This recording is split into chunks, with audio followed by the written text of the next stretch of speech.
Now, it may seem like ancient history now, but just a few short years ago, the dominating theme of global politics was the Cold War. When the Soviet Union collapsed, several new nations suddenly looked westward for guidance on how to secure their newly found freedom. I had the good fortune, shortly after the fall of the Soviet Union, to work in several of the newly independent republics of the former Soviet Union as a constitutional law specialist.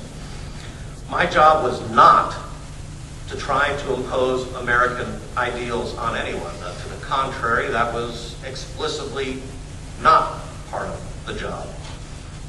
And thank goodness for that, for attempting to do so, frankly, would be silly, chauvinistic, and a fruitless exercise. However, my job was to acquaint my hosts with American and Western constitutional ideals so that they could know the various options available to them and hopefully choose what would work best for them. I'd like to talk about this experience a little bit, explain a bit of what happened, and demonstrate why the continual spread of the rule of law in the 21st century is one of the most hopeful signs for a bright world future. So, let's try to draft a constitution from scratch. Where do we start? And this is what these folks had to do. Draft a constitution from scratch. What do we consider? These were the issues confronting the Americans of 1787, the Oklahomans of 1907, the 15 ex-Soviet republics in the mid-1990s, and so many others today. What are the issues? Well, let me suggest a brief agenda will include answering the following questions, and there will be others, but here are a few questions. What kind of central government, with what kind of powers, do we as a nation want? What will be the relationship between the central government and the local or regional governments? How best do we protect individual liberties? Now, several other things are subsumed in these questions. Who has ultimate power, the government or the people? Do we want a unitary government? Or is a federal government, federal system better? Do we want to separate the powers of government and thereby sacrifice efficiency? Or do we want government to be efficient and thereby sacrifice liberty? Do we prefer a presidential system? Or perhaps a parliamentary system would be better? How do we conduct elections? Do we like proportional representation? Or do we prefer winner-take-all? This agenda covers much. Well, let's start with the most fundamental of all questions. Where does power come from? There are really only two choices. Power comes either from those who rule or from the people. This determination makes all the difference in the world. When we think of the American Constitution, in my opinion, we behold a thing of beauty. It's not just that it is written in clear, concise, grammatical English, which, by the way, Mr. President, is what, when I give a final exam as a professor, I always put in my instructions, write in clear, concise, grammatical English. It's a good thing to try to do. The Constitution starts, y'all can feel sorry for my students for that. The Constitution starts with a premise we here take for granted, though we shouldn't, that all power comes from the people. And we know these words. We, the people of the United States, are the opening words. And note that our Constitution actually does not try to do too much. Indeed, I suggest that it really only does two things. Our entire Constitution. It establishes a central government, and it limits its powers. Now, one can legitimately argue, I believe, that the Constitution does other things too, such as limit the powers of the states. That's the 14th Amendment, outlaw slavery, the 13th Amendment. Though I would, and I could come up with several others, though I would argue that those are all part of establishing and limiting the central government. But that argument, I suppose, is for another day. Let me take a side trip here for a moment. Think about this. Where do we get our rights? Do we get them from the Constitution? Well, my answer is very simple. No. The Constitution does not give us rights. When we talk about our First Amendment rights, they're really not our First Amendment rights. The Constitution simply secures our rights. The First Amendment does not give us the right to free speech. That right existed long before the First Amendment. Instead, the First Amendment merely prohibits the government from doing anything to abridge our right of free speech. No, it's not the Constitution which gives us our rights. According to our founding document, and that's not the Constitution, that's the Declaration of Independence, we already have those rights. What are the words? We hold these truths to be self-evident, that all men are created equal, that they are endowed by their Creator with certain unalienable rights, that among these are life, liberty, and the pursuit of happiness. Our rights do not come from the government or from the Constitution. They come from the Creator. And consider the very next point in the Declaration of Independence. We understand that the goal of government is not to create rights, but to secure them. What's the next part of the Declaration? That to secure these rights, governments are instituted among men. A decade later, the drafters of the American Constitution continue to believe the same thing, and here again, look at the preamble. We, the people of the United States, in order to form a more perfect union, establish justice, ensure domestic tranquility, provide for the common defense, promote the general welfare, and secure the blessings of liberty to ourselves and our posterity, do ordain and establish this Constitution of the United States of America. Of course, the American model is not the only one. To the contrary, it differs from virtually all others.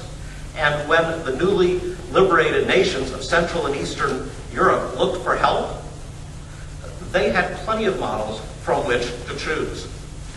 Unfortunately, the American notion of power emanating from the people is rare, although perhaps the old notions of rex est lex, the king is law, or l'état c'est moi.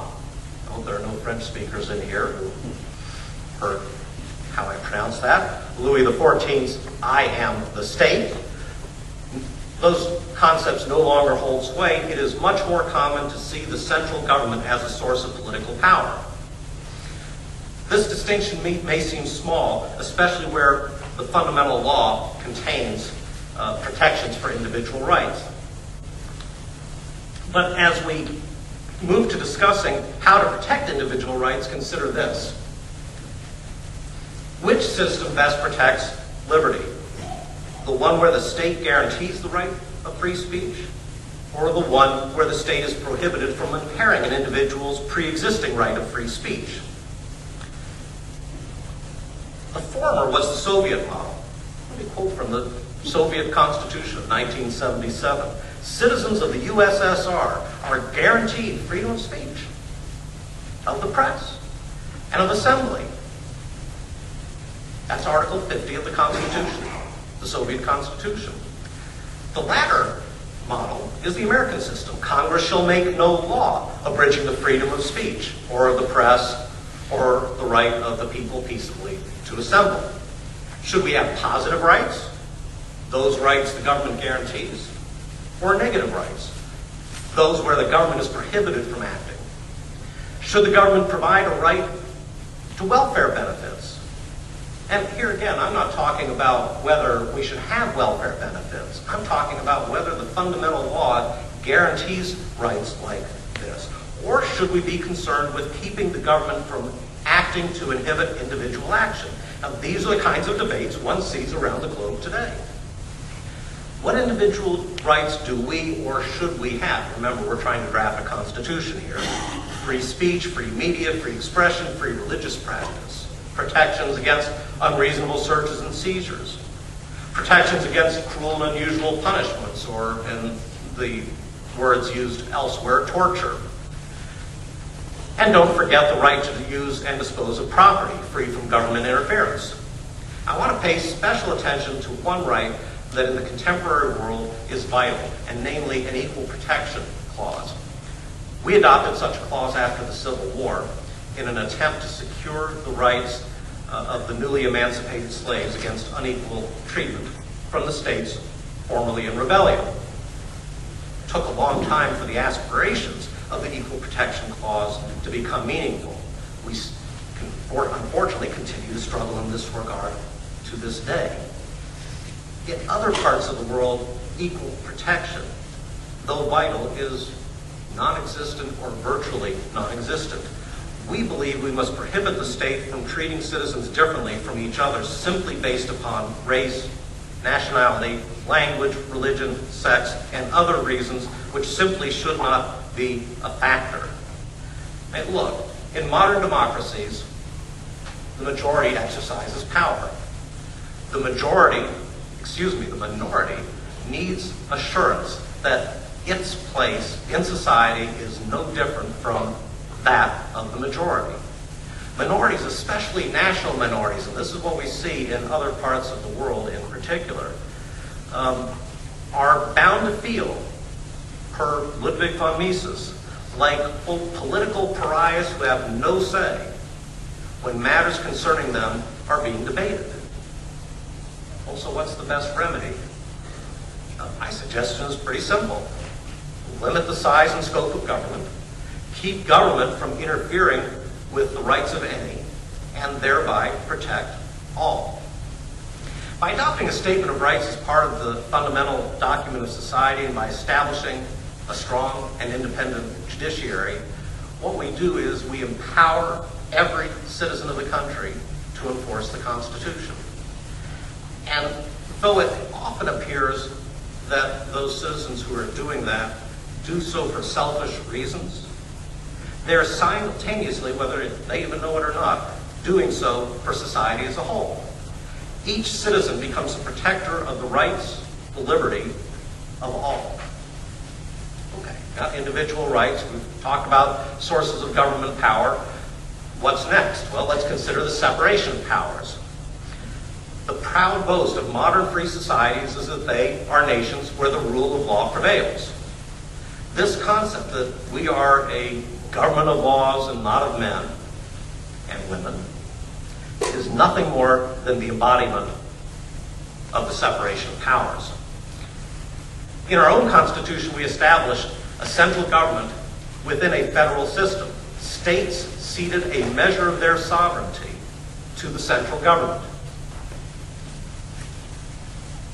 The people granted legislative power to a bicameral Congress. They didn't grant all possible power, but did grant the broad power specified in Article 1, for example, to lay and collect taxes, that's Article 1, Section 8, Clause 1, borrow money, Clause 2, to regulate commerce, that's Clause 3, and particularly relevant today, to establish uniform rules of nationalization. We've heard about that a lot, Clause 4, and also apt today to declare war. All that's in Article 1, Section 8. The people gave executive power to a president. That's Article 2. I find it interesting, you may have heard some of these arguments before, especially over the last few years. Some argue against the notion of a unitary executive, as if the concept is a strange notion, when the words of the Constitution itself could hardly be clear. Here are the words. The executive power shall be vested in a President of the United States of America. Period. That's it. Now contrast that language with Article 3, which vested the judicial power of the United States in one Supreme Court and in such inferior courts as the Congress may from time to time establish. Now, in any event, by thus delineating the powers of the central government, the constitutional drafters made clear the importance of the notion of the separation of powers.